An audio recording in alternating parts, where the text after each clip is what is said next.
Well, hello and welcome back to Supposedly Fun. My name is Greg. I am here today filming in my library, which has kind of weird lighting. There's a window here and a window there and a light that's a little bit bright. So as I move around, the lighting gets a little weird, but I thought this would be a kind of fun way to do the book tag that I decided to do today.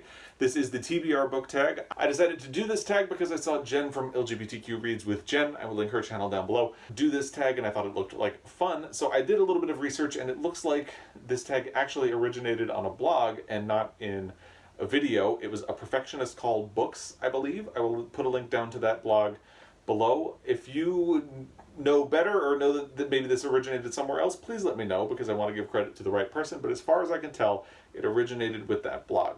So this is a tag all about TBR, which is why I'm doing it here in front of my shelves so I can move around. I like doing spontaneous tags a little bit. So I've gone through the questions and I've thought about the ones that have more specific answers, but I want to keep this a little bit off the cuff, so I'm going to move around.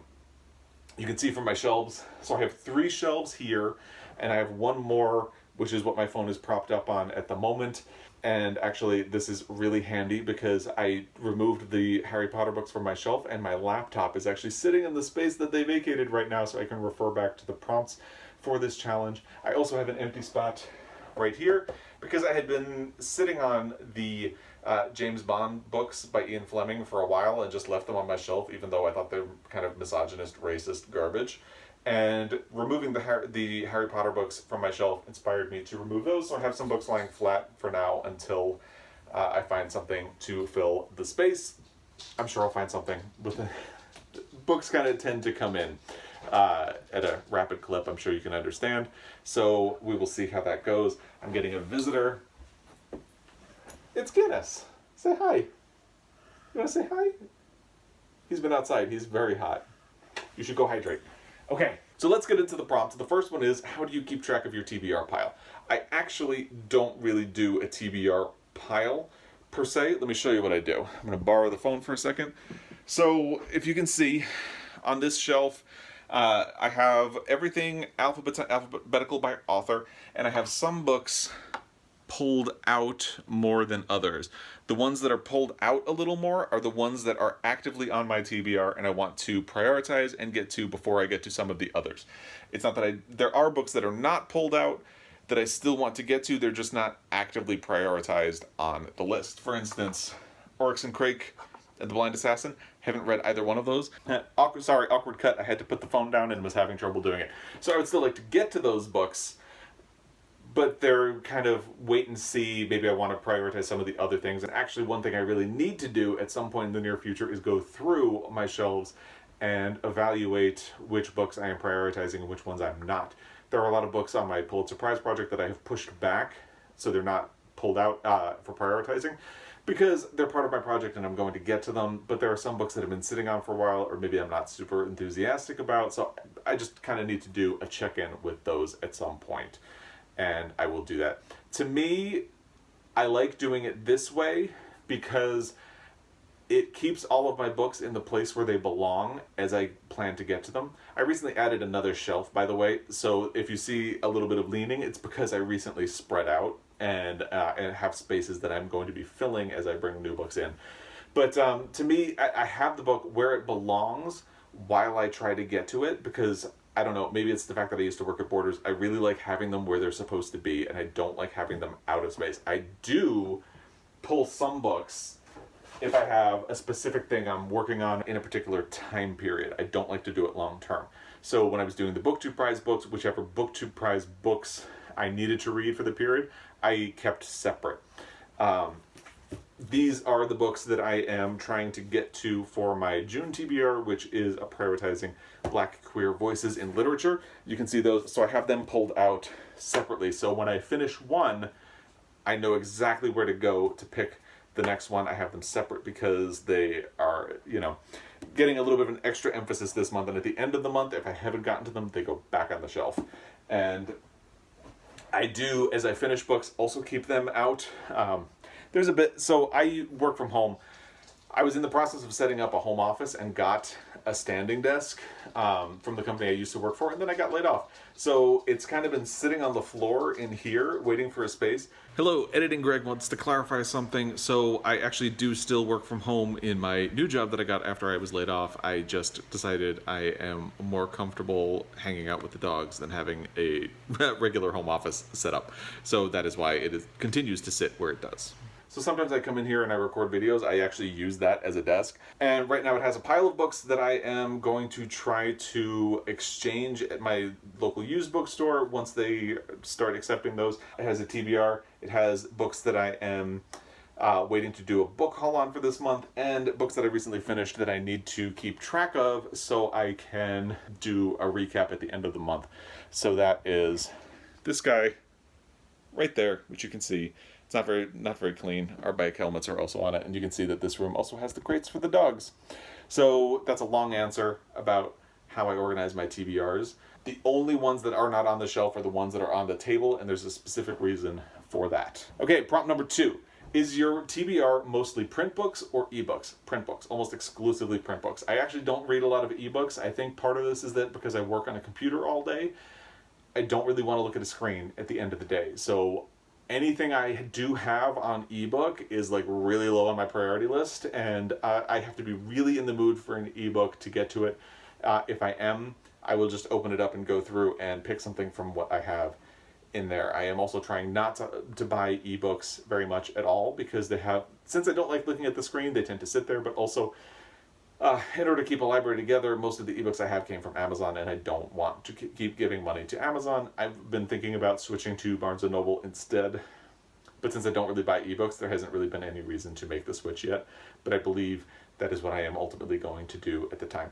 I do have a lot of books that I listen to on audio. However, it's not very much of a strict TBR. If I'm using the Libby app, which is library-based, it all depends on, I have a hold list, and as they become available, I listen to them, and then they go back. And Scribd, I do have a saved file, and it's almost exclusively audiobooks. I think there is one ebook in there just because it was not available on audio, but it's the same thing.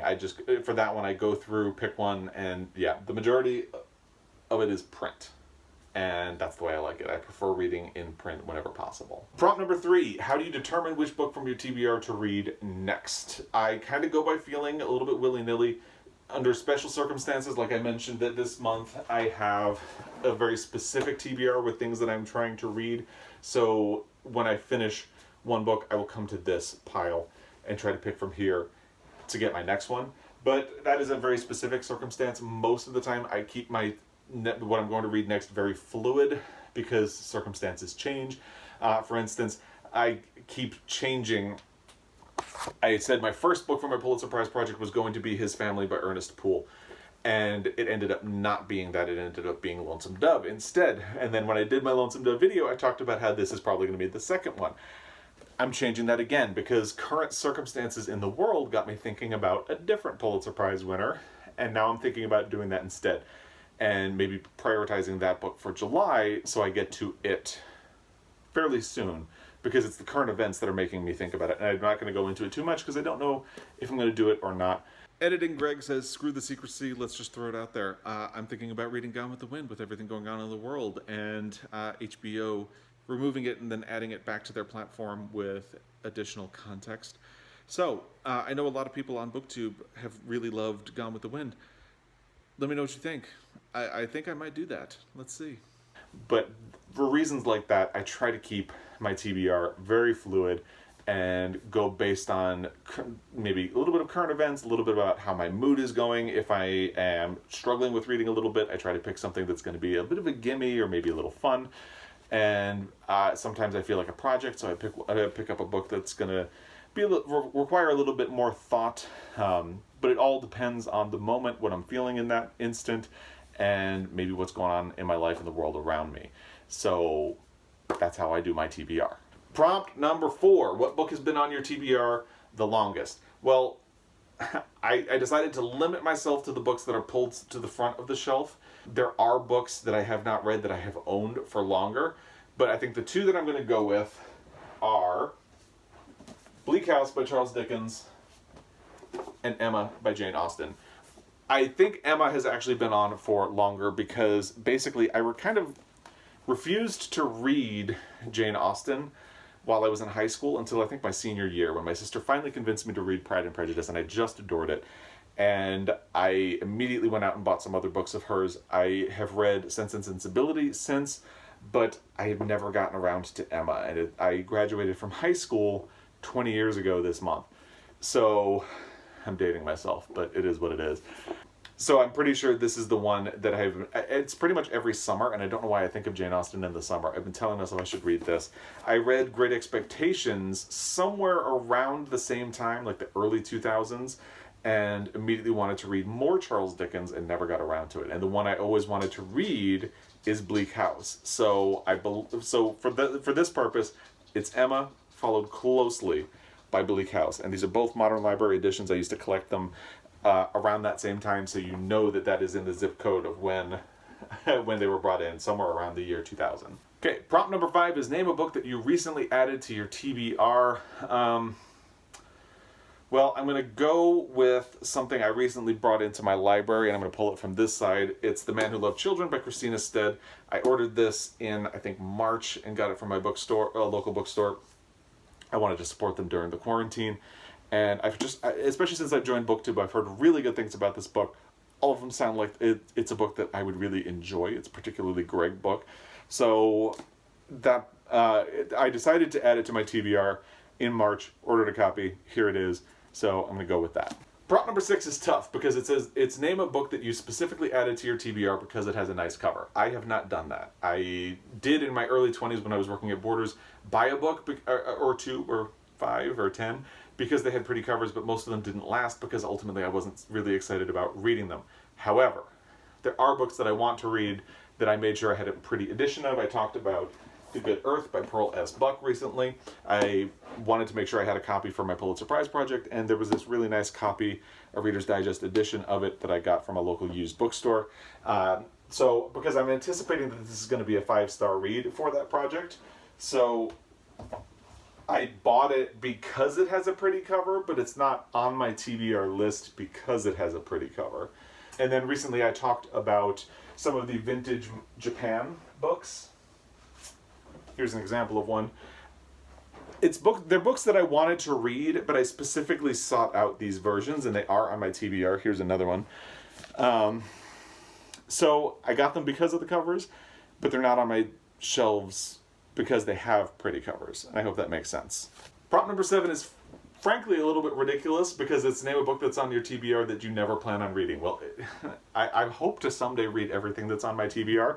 The problem is there are a lot of books on my shelves that are not pulled out that I want to read. There's just too much. So it's not that I don't want to read anything, it's that there's just too much. And there are some that are a little bit lower priority. Actually, to be honest with you, a lot of the books that I've gotten from Book of the Month Club are probably going to sit for a while. For instance, Imaginary Friend by Stephen Chbosky. I might do this at Halloween, but Halloween also happens to be around Victober, and I'd probably rather do something from Victober. So I want to get to it, but it's lower priority. I'm also, I was given a copy of American Dirt by Stephen Donahue, and given all the conversation around it, it's much lower priority for me. I do plan on reading it at some point to see for myself, but I'm not in any rush to do it. So there's nothing on my TBR that I don't want to read, but there are books that are much lower priority. And in fact, once I do a reevaluation, I'll probably push both of those books in so they're not on my TBR as it is anymore. Prompt number 8 is to name an unpublished book that is on your TBR. This was hard for me, I had to look it up, and then I immediately remembered that Jack Gassi, who wrote Homegoing, has a book coming out this year called Transcendent Kingdom, and that is absolutely something I'm really excited for. Can't wait to read it, and that's my answer for that prompt. Prompt number 9, name a book on your TBR that feels like everyone has read but you. Well, that's a lot of these books. I mentioned that a lot of people have read The Man Who Loved Children by Christina Stead, so that is definitely one. Let's see if there's anything else that immediately jumps out. A lot of people read Find Me. That probably would be another example of something that is still on my TBR, but really low priority at this point. It feels like everybody's reading The Enlightenment of the Green Gage Tree by Shikufe Azar. at the moment, and I am not. So there's that one. A lot of people have read The Water Dancer recently, and it's still something that's waiting. God, Fates and Furies, for sure. Something a lot of people have read, and I have not gotten to yet. Brief History of Seven Killings, the 5th season by N.K. Jemisin. Yeah, there are a lot. The Mirror and the Light, I still haven't gotten to, and it's sitting here on my TBR. So, yeah, I'm going to go with all of those as an answer. Prompt number 10 is name a book on your TBR that everyone recommends to you. And, oh, wait, I know exactly what book. Because every time I mention this book, I'll Give You the Sun by Jandy Nelson, people always say, you need to read that. And I still haven't gotten around to reading it. But it is definitely something that I've talked about in videos, that specifically because I want to read it, that people have gotten really excited about. So I think that one fits for sure, specifically because it's something on my TBR. Oh, but actually, the same goes for Trevor Noah and his book Born a Crime, because I've mentioned wanting to read that in a bunch of videos, and it's the same thing. Everybody's like, oh, that's a great book, you're really going to like it. So there you go. Prompt number 11 is name a book in your TBR that you are dying to read. Well, there are a lot. I'm actually really excited to read The Enlightenment of the Green Gage Tree, which I already mentioned. There are a lot of LGBTQ books that I've discovered recently and would love to get to. Some of them are already pulled out. I really want to read The Women of Brewster Place, which is in my pile, and something I'm going to be prioritizing. A lot of these Little Sisters LGBTQ classics, another one of which is on that pile. So let's see, The Women of Brewster Place and Blackbird by Larry Duplichan. It's a series of books that are forgotten LGBTQ classics, so I'm really excited to read pretty much all of those. Is there anything else? Garth Greenwell, I'm really excited to read him. Something from my Pulitzer Prize project I'm excited about is The Keepers of the House by Shirley Ann Grau.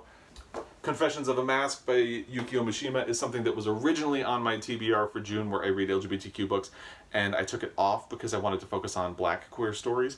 But it is something I'm really excited to read at some point as well. And the last one, prompt number 12, how many books are on your TBR? I went through and I counted all of the ones that are sticking out, and there are 106.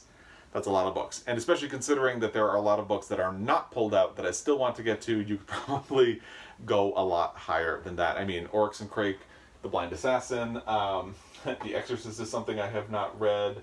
I could really go on.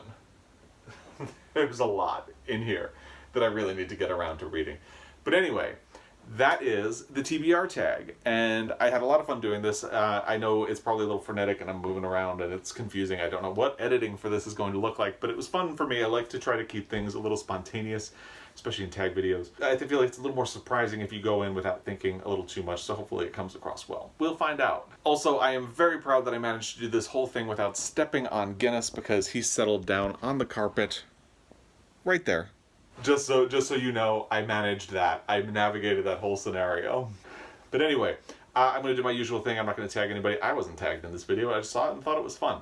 So if you would like to do it, please go ahead and do it. And if you've made it this far in this video, thank you. If you follow along, thank you even more. And I will be back, as always. Until then, happy reading.